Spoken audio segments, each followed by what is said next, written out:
Muchas personas escuchan la exposición de la palabra predicada y al no escuchar con fe, entonces confunden la exigencia evangélica y no acuden verdaderamente a Dios. Pues tan solo de escuchar el término arrepentimiento, de inmediato experimentan la necesidad de arrojarse a mortificar pecado. Es como si el llamado al arrepentimiento fuera un sinónimo de mortificación de pecado, lo cual es un error, pues anula el propósito mismo de la predicación. Si el Señor nos concede su gracia, veamos el tema: descubrir el estado del pecador. Veamos el tema: descubrir el estado del pecador. Y para abordarlo lo haremos en los siguientes 3 encabezados. Encabezado 1, la autoridad del Evangelio. Encabezado 2, el fin propio de la ley y el Evangelio. Encabezado 3, no conocéis las Escrituras ni el poder de Dios. Bien, habiendo otorgado nuestro esquema, entremos a nuestro primer encabezado, que es la autoridad del Evangelio. Nuestro primer encabezado es la autoridad del Evangelio. Leo las Divinas Escrituras en Hechos 17:30. Hechos 17:30. Y habiendo Dios pasado por alto los tiempos de esta ignorancia, ahora manda a todos los hombres en todo lugar que se arrepientan. Observen que inicia con Dios. Dios pasa por alto los tiempos de esta ignorancia. Y ahora manda. Vemos un mandamiento. ¿A quién? A todos los hombres. ¿En dónde? En todo lugar. ¿Para qué? Para que se arrepientan. Bueno, de este pasaje escritural podemos obtener al menos 3 observaciones. 1. El Evangelio procede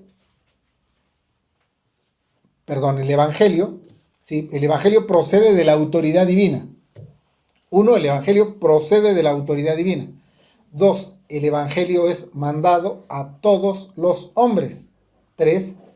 El Evangelio es obligatorio para todos, a pesar de la ignorancia de los hombres. 1. El Evangelio procede de la autoridad divina. ¿De dónde surge el Evangelio? Surge o procede de la autoridad divina. Observen cómo dice esa expresión escritural. Ahora manda a todos los hombres en todo lugar que se arrepientan. Dios es creador y dueño de todo cuanto existe. Y eso lo hace tener derecho sobre lo que le pertenece. Esa creación presupone autoridad. Volteamos a mirar el cielo, las estrellas, el mar, la tierra y todo cuanto hay en ellos. Vemos que en ellos hay un sello de perfección. Y todo ese lenguaje de esa creación nos conduce a presuponer la existencia de un creador. Un creador que piensa seguramente, que crea, un creador que tiene poder para hacer eso. Entonces, al mirar esa creación atribuimos autoridad a ese creador. Dios es soberano. Es decir, es prerrogativa divina que pueda mandar. ¿Qué es prerrogativa en ese sentido? Es como si dijéramos, tiene el derecho. Intrínsecamente puede hacerlo porque todo le pertenece a él. Si le pertenece a él todas esas cosas, entonces como soberano tiene el derecho de mandar sobre lo que es suyo. Y en ese sentido la autoridad divina no requiere demostración. Se presupone la autoridad divina. ¿Cómo que se presupone? Bueno, si se presupone la creación, se presupone su autoridad. No necesita demostrarnos que Él es el creador, porque la creación misma da testimonio del creador. Así también en nuestra conciencia. Dios tiene autoridad sobre nosotros. ¿Necesita demostrarlo? No le hace falta. ¿Por qué? Porque Dios escribió dentro de nosotros la obra de la ley. Esa obra de la ley es la conciencia. Y la conciencia da testimonio de la existencia divina. Y si esa existencia, y si esa conciencia da testimonio de esa existencia divina, por lo tanto presupone la autoridad de quien escribió esa ley. Es decir, la conciencia nuestra o de cada individuo, de cada ser humano, presupone la autoridad divina. Dios no necesita comprobarnos que tiene autoridad. Dios tiene autoridad sobre nosotros. Y noten cómo es tan grande la autoridad de Dios. Es tan grande y tan majestuosa la autoridad de Dios que pudiendo utilizar su poder para obligarnos a creer, se autolimita a no hacer uso de ella. Y eso, en vez de ser, digamos, algo negativo, más bien demuestra el poder de su autoridad. Viene a reforzar su autoridad, porque no la está utilizando para obligarnos. Y entonces aquí encontramos otra cosa importante dentro de la autoridad, porque quien manda se presupone superior.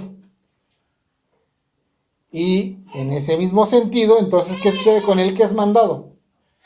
Si el que manda se presupone superior, el que es mandado, ¿cómo ha de presuponerse? Inferior. Y noten que Dios manda a todo hombre en todo lugar que se arrepienta. Dios se presupone superior y el que es mandado se presupone inferior. Aquí está diciendo quién manda y a quién se le manda. Dios manda a todo hombre. Dios es superior, la criatura es inferior. Dios manda a todo hombre en todo lugar que se arrepienta. Dios es infinitamente superior y la criatura es limitada e inferior. Bueno, ¿y cómo expresa Dios la propuesta del Evangelio? Decíamos la ocasión anterior que es propuesta en el sentido que la pone delante de los hombres. ¿Cómo expresa Dios la propuesta del Evangelio? Lo hace mediante una sugerencia o mediante un formato de mandamiento. Lo hace mediante un formato de mandamiento. ¿Acaso el pasaje escritural dice, ahora sugiere a todos los hombres en todo lugar que se arrepientan? ¿Dice así? No, no dice sugiere. Dice manda. Entonces ahí ya también nos está hablando de que Dios es rey monarca, porque el monarca, el rey, el soberano, no se sienta a decir, a ver, súbditos, ¿qué piensan ustedes? Vamos haciendo una votación. Si ponemos a la gente que se arrepienta o no se arrepienta. ¿Cómo ven? ¿Votamos para que se arrepientan o para que no se arrepientan?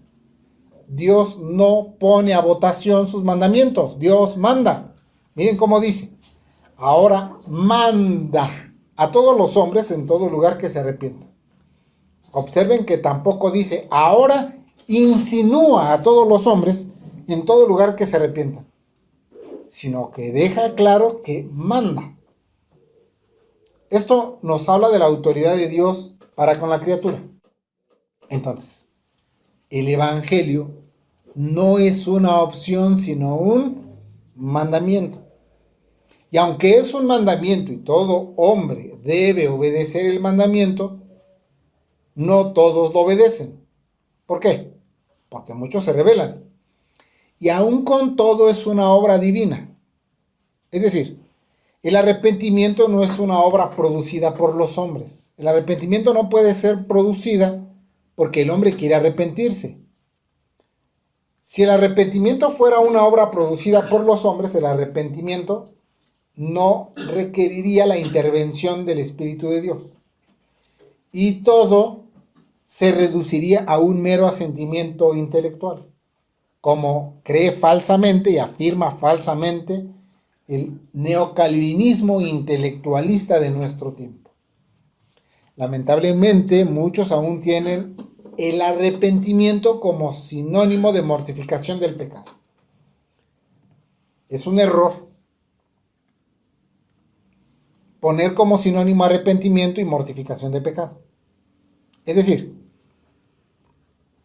al asentimiento intelectual le sigue la falsa mortificación al pecado. Y es verdad que muchas veces la palabra predicada puede tener un efecto humillante por el cual las personas se ven acusadas en sus conciencias y hace que su pecado se esconda. Y debido al asentimiento intelectual, las facultades quedan en estado de alerta.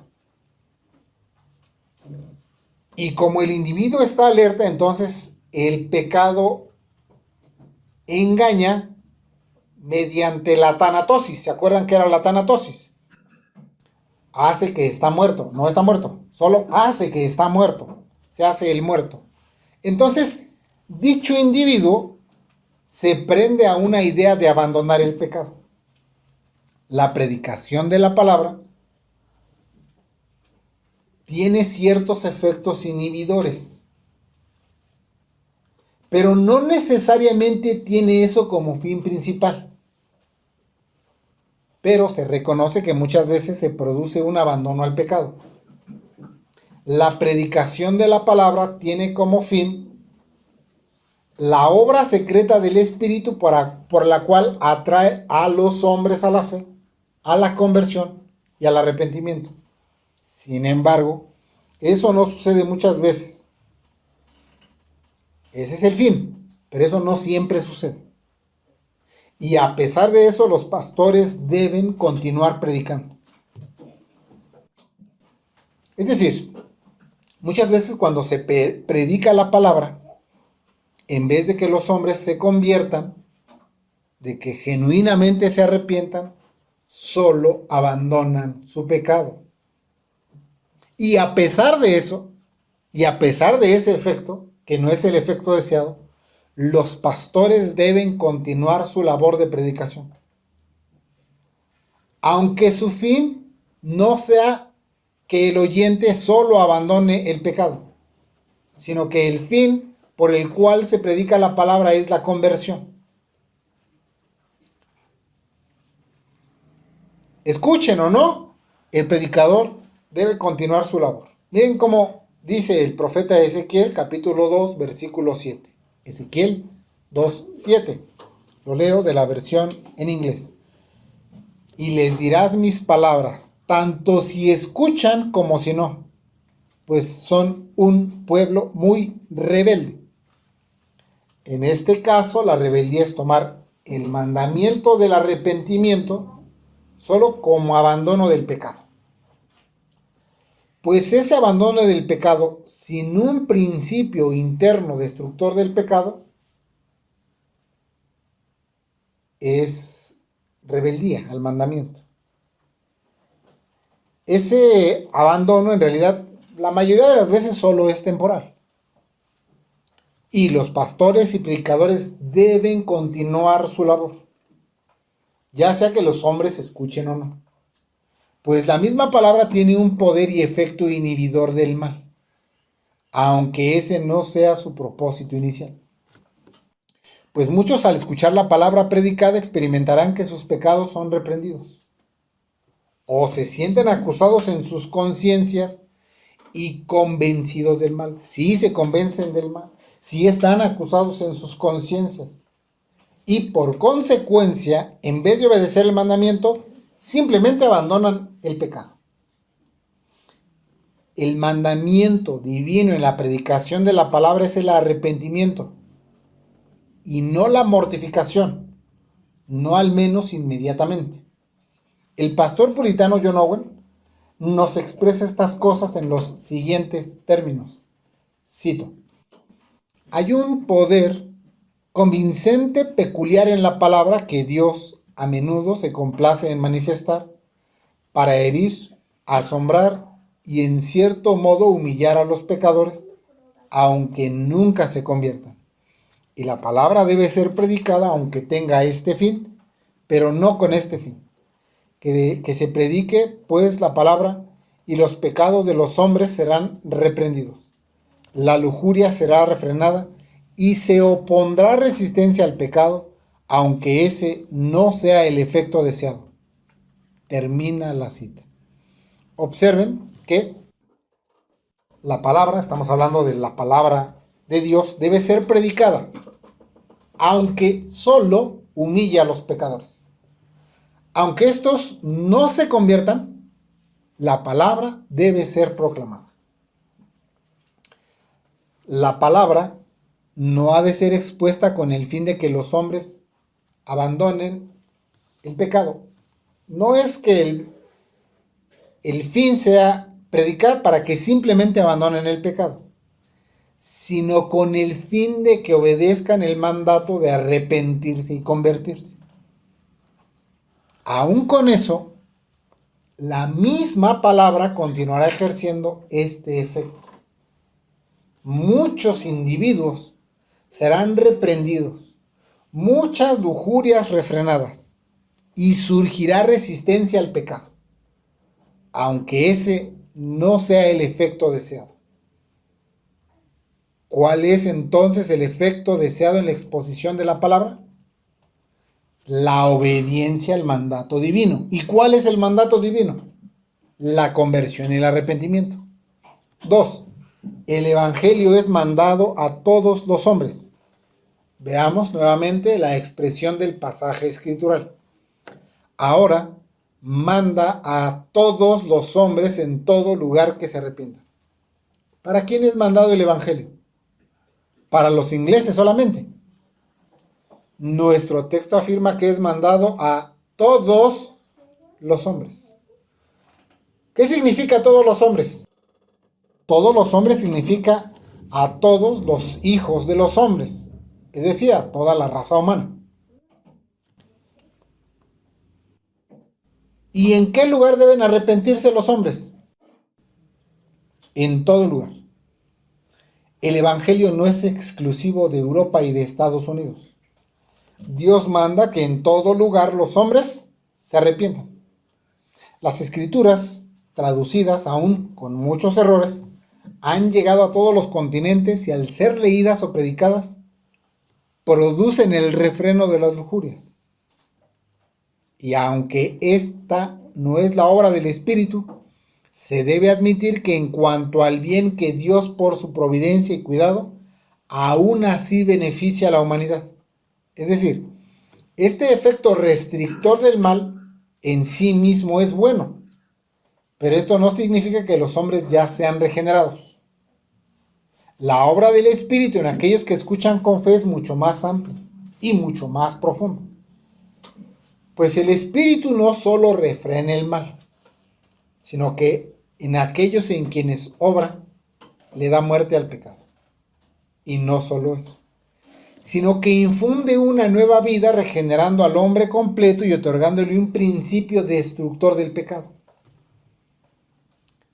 Pero aquellos que escuchan o leen las escrituras sin un principio espiritual permanecen en un estado no regenerado. Es decir, siguen siendo enemistad con Dios. A pesar de abandonar algunos pecados, siguen siendo esclavos del pecado.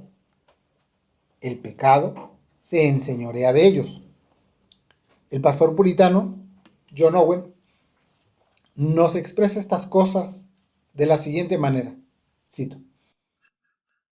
Aunque esta sea la obra de la palabra y del Espíritu, y sea buena en sí misma, no es provechosa ni útil en cuanto al fin principal en aquellos en quienes se obra. Ellos siguen estando en la hiel de amargura y bajo el poder de las tinieblas. Termina la cita.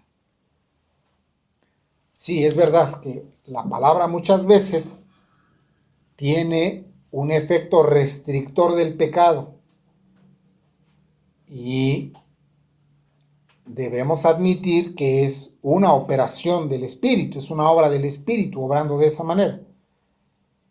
Pero en cuanto al fin principal de traer a los hombres a la regeneración, en sí misma no es provechosa. ¿Por qué? Porque los hombres siguen estando en hiel de amargura.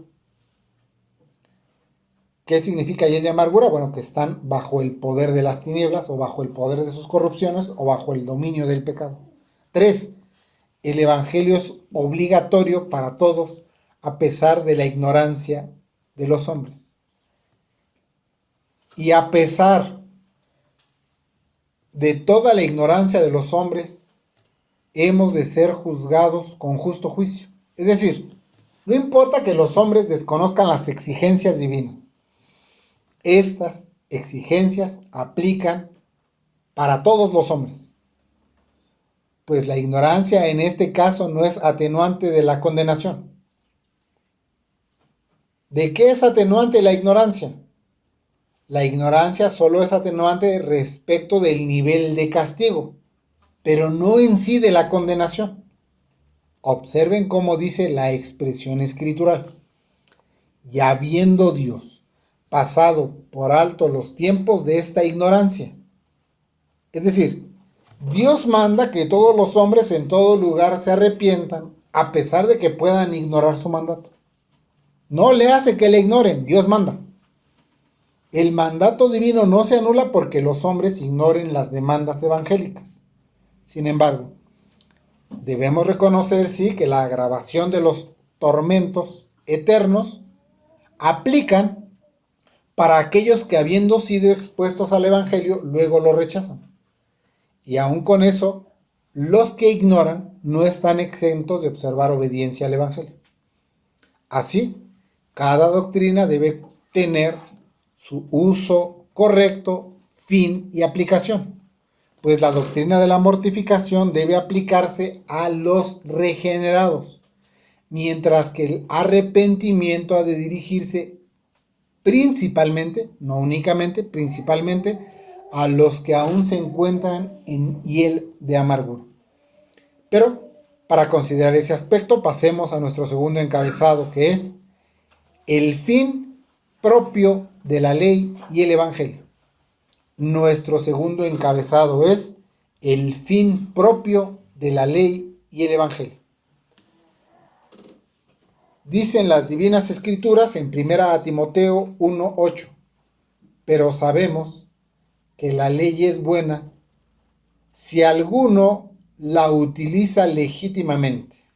Miren, sabemos, ahí nos está hablando de gnosis.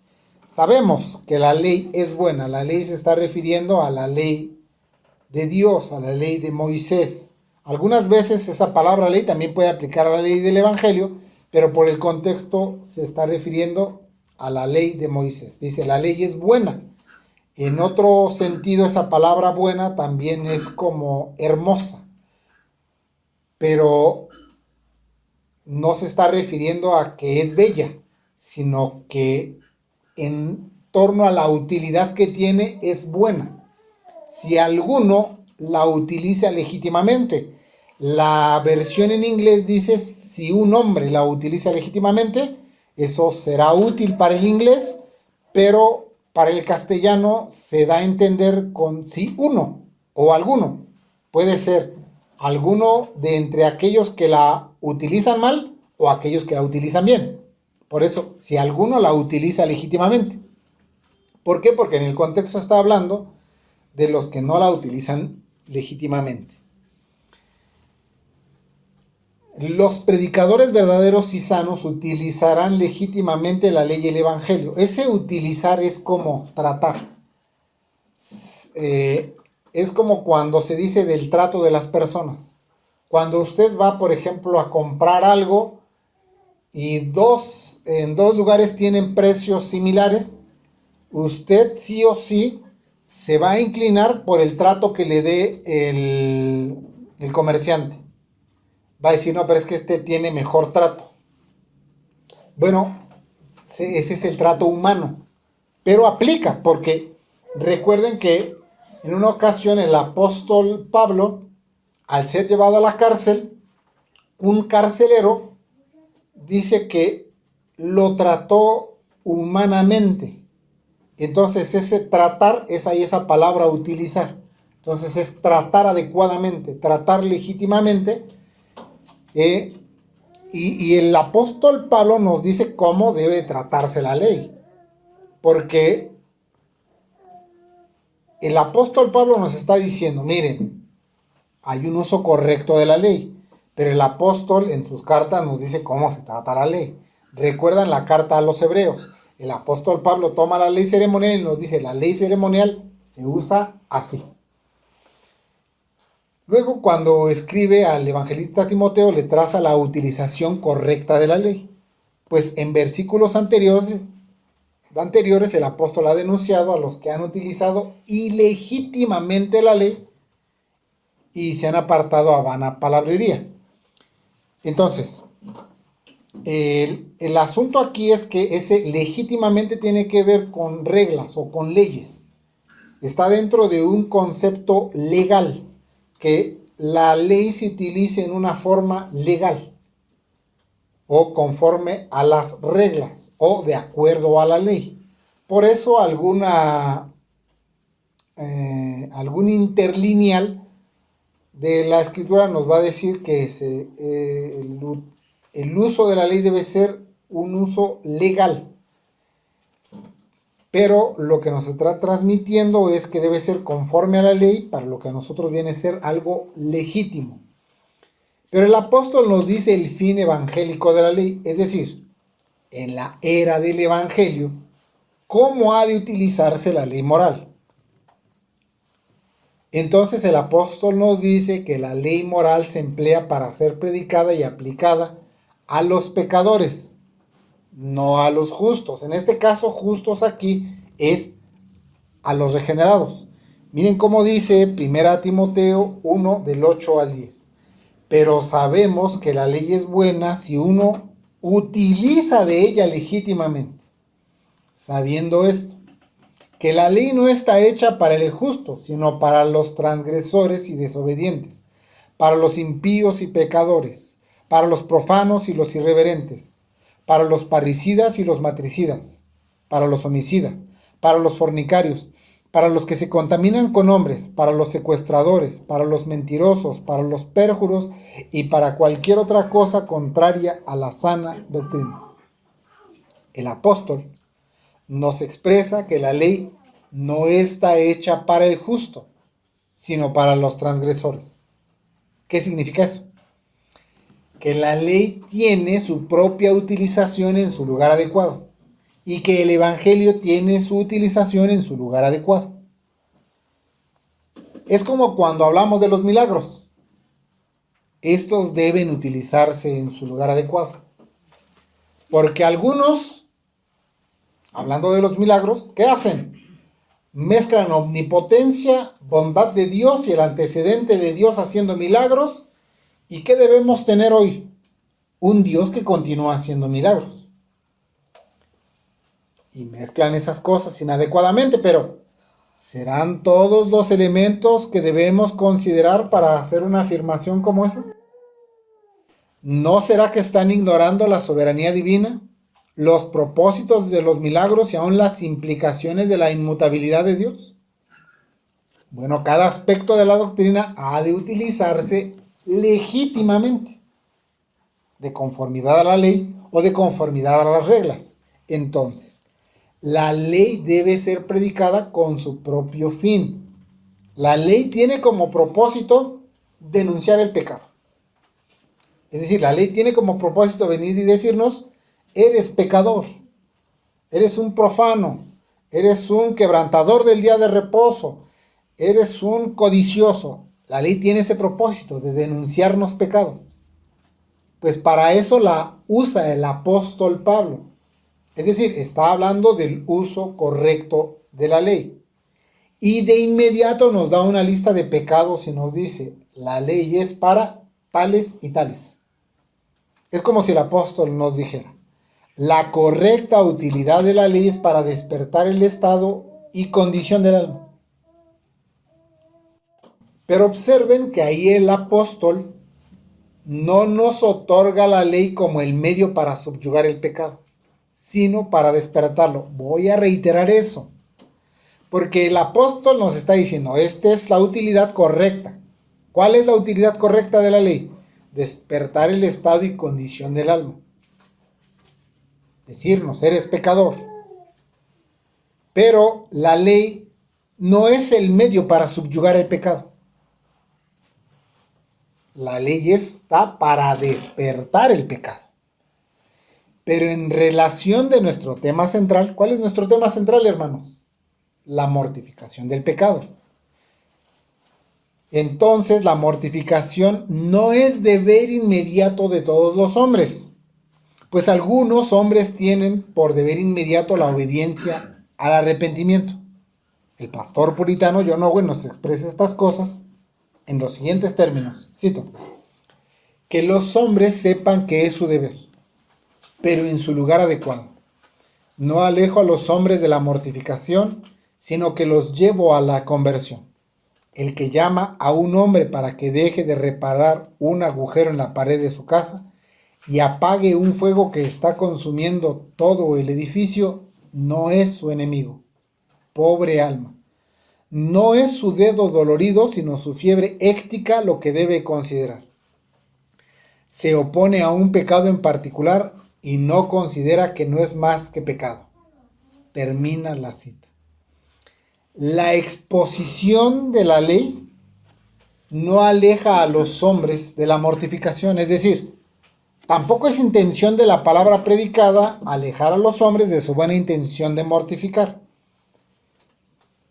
Sin embargo, la mortificación debe ejercitarse en el lugar adecuado, por el medio adecuado, y sólo así estará en su lugar correcto. Bueno, ¿cómo es eso? Bueno, primero estableciendo el fundamento de la mortificación, luego abordando el medio eficaz de la mortificación, enseguida otorgando los principios de la mortificación, luego hablando de aquellos a quienes es mandado el deber, después abordando las consecuencias de no mortificar, después las ventajas de mortificar y luego las reglas de la mortificación. Cuando eso se establece, entonces tenemos la mortificación en el lugar adecuado. Pero no se aleja a los hombres de la mortificación, sino que se les lleva a la conversión. El puritano nos pone varios ejemplos de la prioridad y la correcta utilidad de las cosas. ¿Qué es mayor riesgo? ¿Un agujero en la pared o un incendio en la casa? El que nos avisa del incendio mientras reparamos el agujero en la pared no puede ser nuestro enemigo, pues nos está advirtiendo del mal. Otro, ¿qué es más grave? ¿Un machucón en el dedo o una fiebre continua de la que desconozco su causa? Para ustedes, ¿qué será más grave? El dolor del dedo se va a pasar, pero la fiebre no pasará si no se atiende la causa. Y generalmente a los médicos no les interesa tanto atender la fiebre como si lo es la causa de la fiebre. Oponernos a un pecado no remedia la situación delante de Dios, pues lo que debía atenderse era la conversión y no el abandono de pecado particular. Y esto debe también ayudar a todo predicador de la palabra. Si es que tienen esa intención y tienen ese llamado y tienen, digamos, esa labor y lo hacen por la buena mano de Dios, entonces esto implica que es deber de todo predicador exhortar a los hombres acerca de sus pecados, insistir en pecados concretos, pero siempre recordando que debe hacerse con el fin propio de la ley y el evangelio. El fin propio de la ley es evidenciar el estado y condición del hombre, mientras que el evangelio es propio como el camino de recuperación de ese terrible estado. El pastor puritano John Owen nos expresa estas cosas en los siguientes términos. Cito: es decir, que utilicen el pecado contra el que hablan para descubrir el estado y la condición en que se encuentra el pecador. De lo contrario, tal vez consigan que los hombres caigan en la formalidad y la hipocresía, pero se logrará muy poco del verdadero fin de la predicación del evangelio, No servirá de nada alejar a un hombre de su embriaguez para llevarlo a una formalidad sobria. Termina la cita. Cuando se predica contra algún pecado en particular, se hace con el fin de descubrir el estado y la condición en la que se encuentra el pecador. ¿Con qué fin en la iglesia se predica un pecado en particular? Se hace con el fin de descubrir el estado y la condición en la que se encuentra el pecador. Es decir, hablar contra algún pecado ha de utilizarse para que los hombres descubran su verdadero estado y condición. Si hablar contra algún pecado se usa en otro sentido, entonces el efecto inhibidor y restrictivo de la palabra sí va a actuar, pero con un fin inadecuado, ya que en vez que se produzcan creyentes, se refuerzan los propósitos formalistas y las conductas hipócritas de los oyentes. Los oyentes, al escuchar la denuncia de un pecado en particular, son tendientes a la formalidad. ¿Cómo se manifiesta? Esta formalidad es un intento rígido de un cumplimiento externo de los mandamientos. Este individuo sí obedece algunas cosas, y las que obedece las exagera, y lleva estas cosas a un punto en donde proyecta sus deseos para que otros obedezcan tal como él obedece. ¿Y cómo se manifiesta la hipocresía? La hipocresía se manifiesta en que dice obedecer y en realidad no tiene el poder para hacerlo. Son aquellas cosas que no puede obedecer y no obedece, pero se hace experto en denunciar que otros no lo obedecen. Por eso es hipócrita. El verdadero fin del Evangelio es glorificar a Dios y brindarle una vía de recuperación al hombre. Es decir, el Evangelio es teocéntrico o cristocéntrico, gira en torno a Dios, no en torno al hombre. Sin embargo, en ese glorificar a Dios se concede una vía de recuperación al hombre. En cuanto a la glorificación de Dios, es que tiene por objetivo resarcir la ofensa hecha a Dios y dar satisfacción a su justa ira. En cuanto al hombre, tiene como fin justificarlo.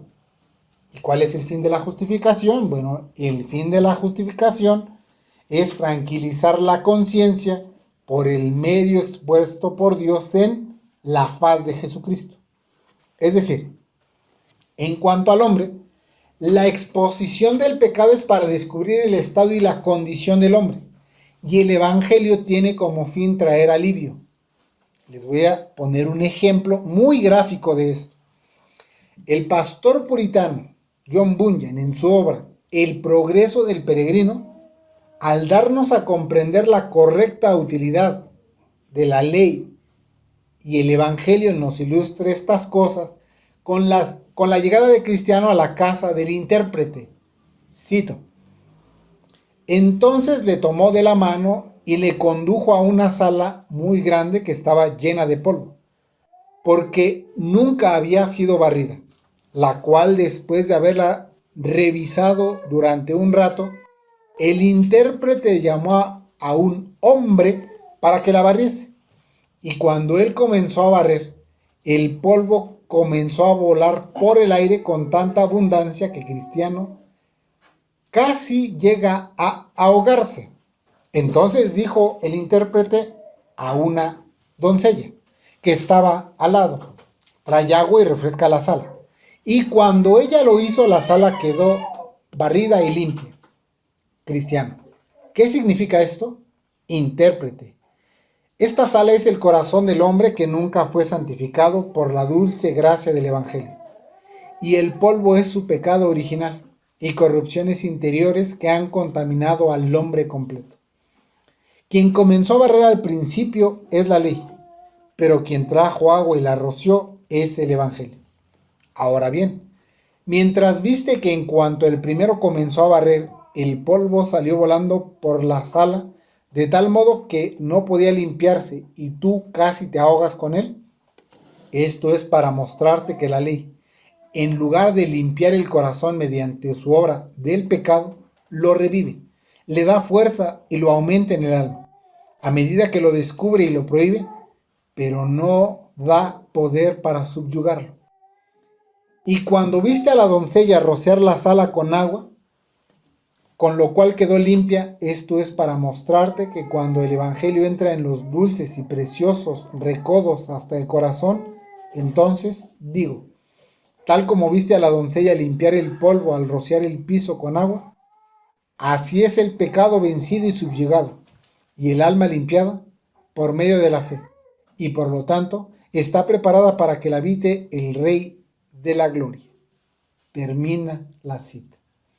Esta metáfora es muy esclarecedora de la correcta utilidad tanto de la ley como del Evangelio en cuanto al hombre. La ley tiene la facultad de descubrir el estado y la condición. Puede agitar la conciencia y asombrarnos de la ira divina, pero no tiene poder para subyugar el pecado. Pero el Evangelio, mediante la fe, tiene la facultad, en su sentido justificador, de limpiar el corazón y la conciencia para que ahí habite el Rey de la Gloria. Un predicador hábil de la congregación pone su hacha en la raíz y sigue golpeando el corazón. Este predicador no confunde la ley con el Evangelio, sino que utiliza correctamente las doctrinas. Las diversas doctrinas son usadas adecuadamente. Bueno, y debemos reconocer que hay doctrinas que han de mezclarse, pero han de mezclarse adecuadamente. No como en el evangelicalismo, de donde nos sacó el Señor, que mezclaban toda especie de doctrinas y toda especie de interpretaciones, y lo que nos dejaron fue un mar de confusiones. Pero hay doctrinas que han de mezclarse, pero adecuadamente. Y aún nosotros hemos de mezclar fe y obediencia a la palabra predicada, teniendo respeto, porque cada entendimiento tiene su propio lugar y uso. Es buena obra, y es correcto denunciar los pecados particulares de personas ignorantes y no regeneradas. ¿Por qué? Bueno, porque la tierra está llena de personas ignorantes y no regeneradas. Y cuando se predica así, cuando se predica solo contra pecados particulares, es casi como una predicación moralista. Un predicador así tendrá mucho éxito. Pues los formalistas, moralistas y los hipócritas aman este tipo de predicación. Si un predicador se esfuerza mucho en denunciar pecado, y si solo logra que los hombres abandonen el pecado sin llevarlos a la conversión, si ese es todo el efecto que tiene, y con eso se conforma, entonces dejemos que continúen en ese esfuerzo. Su esfuerzo será muy grande, pero no podrán mortificar verdaderamente sus pecados aunque les sean predicados. El pastor puritano John Owen nos brinda el siguiente ejemplo para darnos a entender estas cosas. Cito: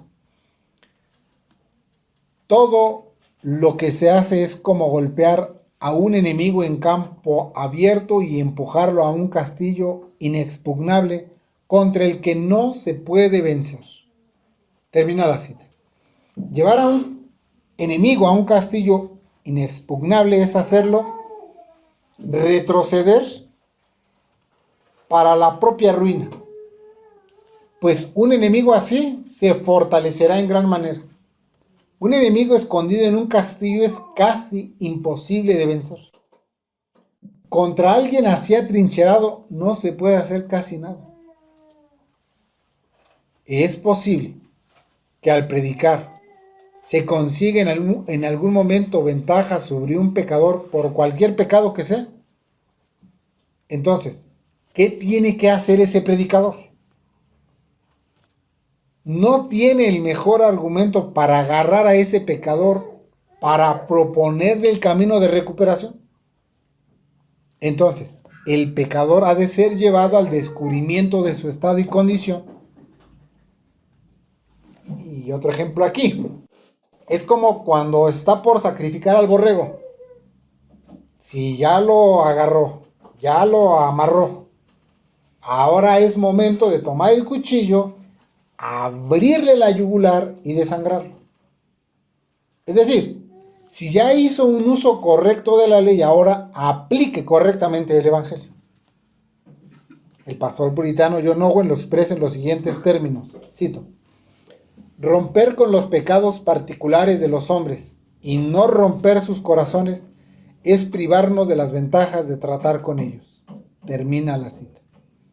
Lamentablemente, la gran mayoría de los predicadores no hacen esto, sino que mandan a la gente a mortificar pecados sin que tengan un interés en Cristo y sin poseer la eficacia del Espíritu para hacerlo.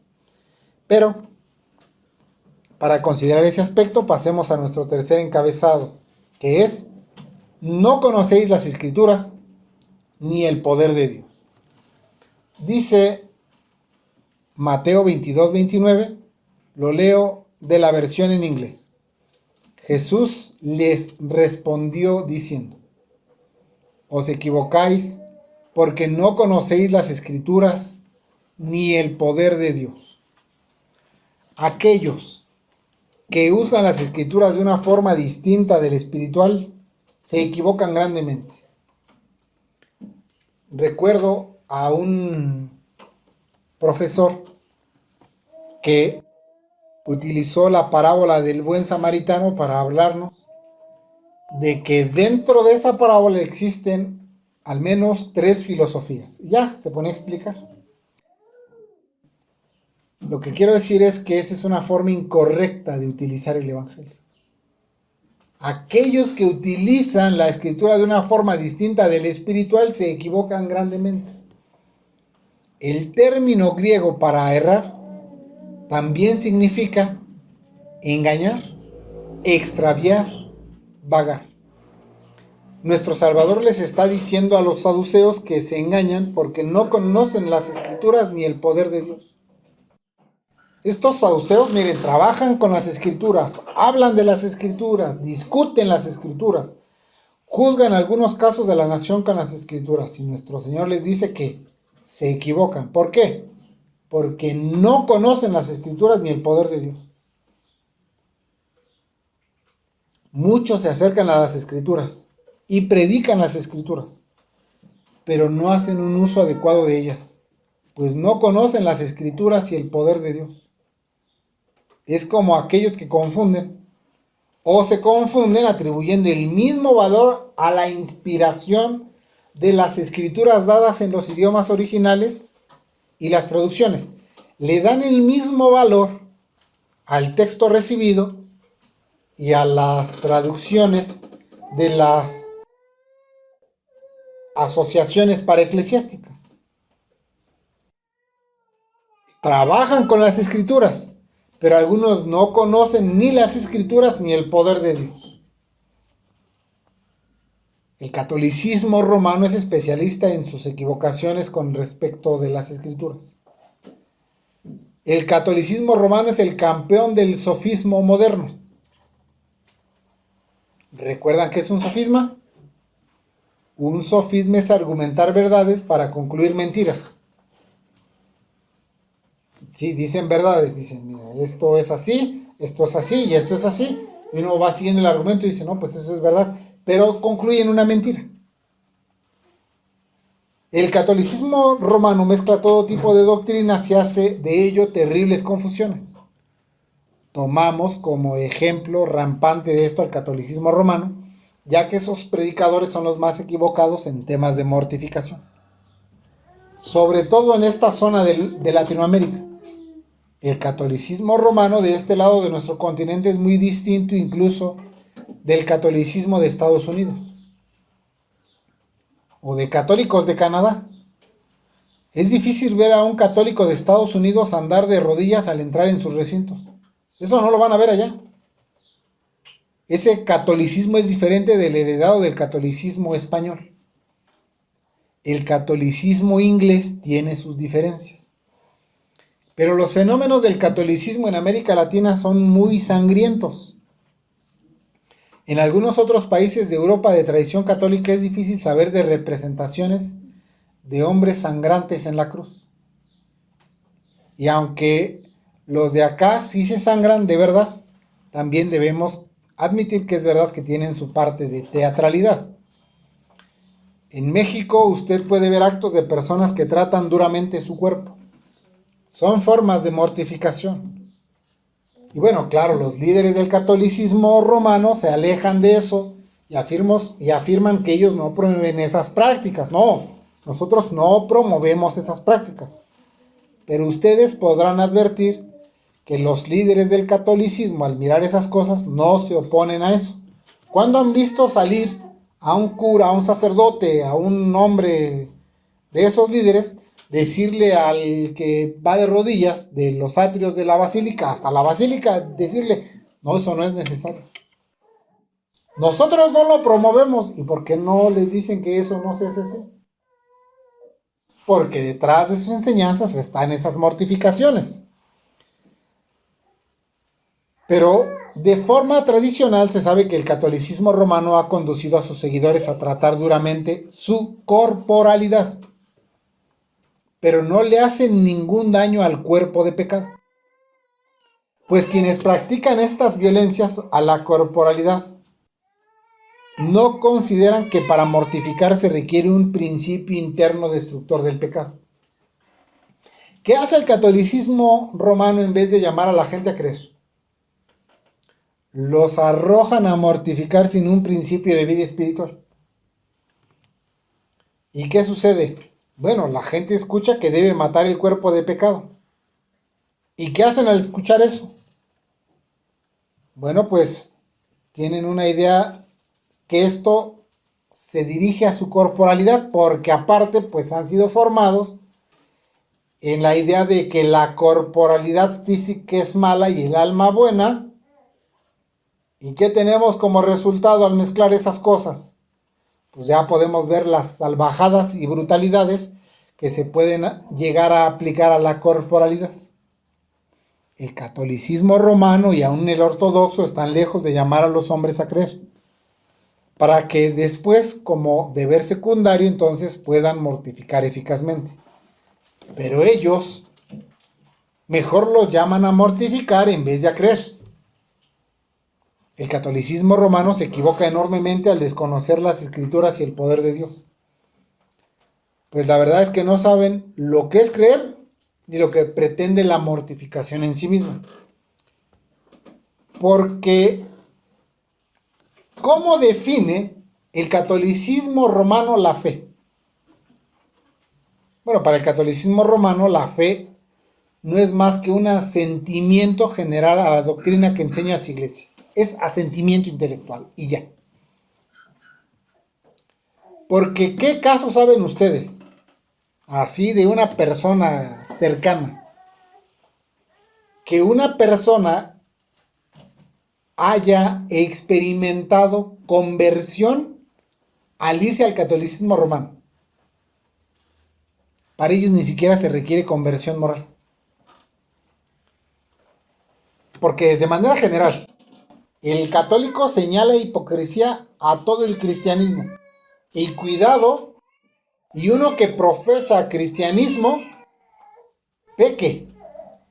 Pues, no importa, de la rama del protestantismo que sea. Si el católico le ve pecar, le va a recriminar. ¿Por qué? El católico se lo va a señalar. Porque el católico puede robar, mentir, adulterar, practicar idolatría y no es señalado. Porque para el catolicismo no es necesaria la conversión. Solo es necesario asentir a lo que digan que debe creer y ya es católico. Porque ¿a cuántos han conocido que digan, no, pues es que ya se convirtió al catolicismo? ¿Verdad? Porque si lo vemos que practica el catolicismo, ya saben, ¿no? O sea, sus fiestas, sus borracheras, lo que sea que puedan practicar, pero no necesitan restricción del mal, en ese sentido.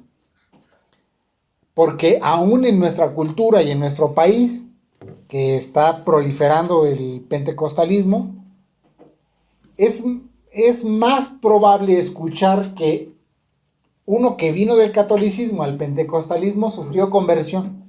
¿Qué dice el católico en general, verdad? Ya se hizo hermano, dicen los católicos. ¿Qué están diciendo? Ya tuvo una conversión. Pero para el catolicismo no se requiere conversión, porque ya nacen, ¿verdad?, católicos. Y la forma en la que vivan no se requiere conversión. Bueno, no estamos diciendo que tenemos problema con el católico, sino con la doctrina del catolicismo, que en este caso se equivoca al mandar a sus seguidores a mortificar en vez de a creer. Bueno, ¿y qué es la mortificación para el catolicismo romano? Para ellos la mortificación solo es el compromiso de un hombre. Este hombre viene y hace un voto. ¿A qué se refiere el voto? A un determinado modo o estilo de vida. Y mediante este voto, el que se asume católico se niega a sí mismo el uso de las cosas de este mundo. Es abstención, es decir, es un compromiso mediante un voto. ¿De qué? De un estilo de vida. ¿Qué estilo de vida? El estilo católico. Y la abstención de cosas lícitas de este mundo. ¿Por qué creen que el catolicismo en ese estilo de vida dice no? Tele no, radio no, carne no, y muchas de esas cosas las toma el evangelicalismo, porque es parte de su mortificación, porque para ellos es eso, solo un estilo de vida. Por eso, el disfrute legítimo de muchas cosas aún se tiene como pecaminoso dentro de nosotros, pues tuvimos 500 años de catolicismo. Y aquellos que profesan religión todavía tenemos muchas ideas de ascetismo y no hemos caminado a la luz. Pues el negarnos esas cosas, todavía pensamos que nos deja un sentido de mortificación. Noten que es falsa mortificación, pues demuestra el desconocimiento de las Escrituras y el poder de Dios. Los individuos que no conocen ni las Escrituras ni el poder de Dios se jactan de sus esfuerzos de mortificación, pero su gloria es su vergüenza. Desconocen lo que significan los mandatos de mortificación y desconocen la agencia todopoderosa del Espíritu de Dios subyugando el pecado.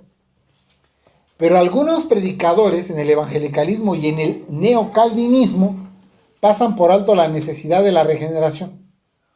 Como ellos mismos no han tenido esa experiencia, entonces para ellos religión solo es abrazar un estilo de doctrina, más intelectual o más ortodoxa. Hay que asentir a ella y adherirse a todo lo que tenga ese nombre. Confesión, no, sí la abrazamos.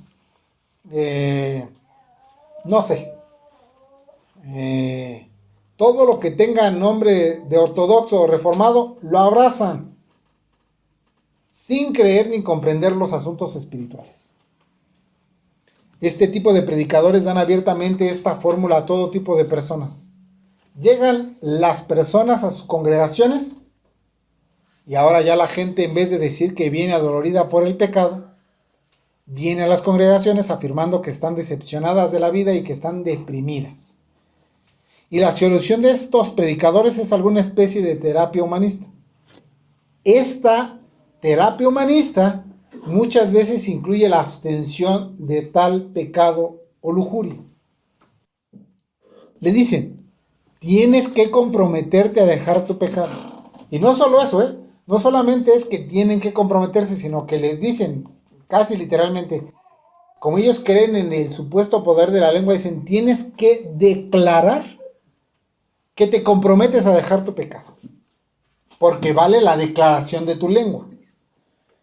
Declara que en este momento has abandonado tu pecado y te debes comprometer por lo menos un mes a no practicar tu pecado. Y ya vamos a ver cómo te va. Esas personas acuden a las congregaciones como cuando Nicodemo vino por primera vez a Cristo. Pero quienes les oyen están en la misma condición, pues no han nacido de nuevo. Y lo único que conocen es un voto a un estilo de vida y la abstención temporal del pecado. Pero ¿qué sucede con el pecado cuando estos predicadores piden a los hombres que hagan voto de abstenerse durante una temporada? Generalmente, lo que esto suele provocar es que la lujuria sea más impetuosa. El pecado se hace más fuerte, más violento. Cuando está siendo contenido, lo único que hará será salir proyectado con mayor furia y violencia. Una vez, un hombre le platicaba a otro que un día llegó a una congregación. Y así como llegó a la congregación, de inmediato lo bautizaron. Y al salir del agua bautismal le entregaron una Biblia y le dijeron, de aquí en adelante le tienes que echar ganas. ¿Qué certeza se puede tener si se abstendrán de su pecado? Tal vez alguno que otro mantendrá su palabra, pero al estar comprometido, lo que seguramente surgirá es un aumento de culpa y tormento. El pastor puritano John Owen, hablando de la abstención del pecado, nos ayuda con las siguientes expresiones. Cito: ¿se mortifica así su pecado? ¿Encuentran la victoria sobre él? ¿Cambia su condición aunque logren renunciar a él? ¿No siguen estando en la hiel de amargura? ¿No es esto como poner a los hombres a fabricar ladrillos? ¿No sin paja, lo que es peor, sin fuerzas? ¿Qué promesa tiene un hombre no regenerado para animarle en esta tarea? ¿Qué ayuda para llevarla a cabo? ¿Se puede matar el pecado sin interés en la muerte de Cristo o mortificarlo sin el Espíritu? Si tales instrucciones prevalecieran para cambiar la vida de los hombres, como rara vez lo hacen, nunca llegarían a cambiar sus corazones o sus condiciones. Pueden convertir a los hombres en autojustificadores o hipócritas, pero no en cristianos. Termina la cita. Supongan que se les manda a fabricar una cuota diaria de ladrillos. Y el problema no es que tengan material para hacerlo. Lo peor sería que estuvieran en una condición en la que no tienen fuerzas para eso. Bueno, y los casos se pueden multiplicar, ¿verdad? Pero un niño pequeño, un anciano o algún enfermo de gravedad no tiene fuerzas para esa labor. Pero supongan que aún ellos están obligados a fabricarlos. ¿Consideran que lo lograrán? A los que intentan matar al pecado sin interés en la muerte de Cristo o mortificarlo del Espíritu, están así, están en esa condición. Así están ellos. Es triste ver a muchas personas sinceras en esas congregaciones, que tienen celo por Dios y desean ser librados de la carga del pecado. Pero están ahí mantenidas por predicadores desconocedores de las Escrituras y el poder de Dios, y sirven a Dios bajo un culto duro, pesado y externo, con muchos esfuerzos engañosos de mortificación. Estas personas permanecen en esos lugares con la falsa expectativa de que algún día serán librados de esa carga, pero nunca lo obtendrán. ¿Por qué? Porque se encuentran en una injusticia total de la justicia de Cristo y desconocimiento de su Espíritu. No sabemos si alguna vez Dios quisiera iluminar los corazones de estas personas que con sinceridad de corazón mortifican, pero que bajo esos esquemas se encuentran engañados. Tal vez el Señor a alguno de ellos quisiera darles el conocimiento de su gloria en el rostro de su Hijo Jesucristo, y sólo así verán la locura actual de su camino. Hasta aquí la primera regla de la mortificación. Quiera el Señor agregar su bendición. Oremos.